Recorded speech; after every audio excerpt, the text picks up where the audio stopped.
ఎందుకే భవాని ఇంతగానో బాధపడుతున్నావు? డాక్టర్ చెప్పింది కదా గోళీలు వాడితే అయ్యే సిచ్యువేషన్ ఉన్నది, కొంచెం గర్భధారణ చిన్నగా అని చెప్పింది కదా. ఎందుకు బాధపడుతుంది చెప్పు?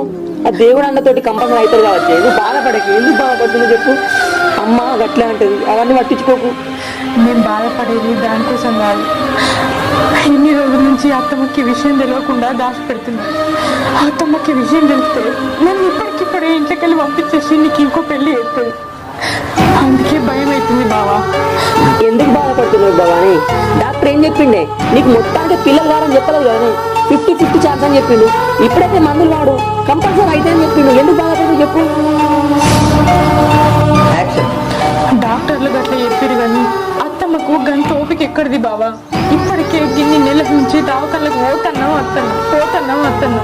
పోయి వచ్చిన ప్రతిసారి ఏమన్నారే డాక్టర్లు అని మీ అమ్మ నన్ను గుచ్చి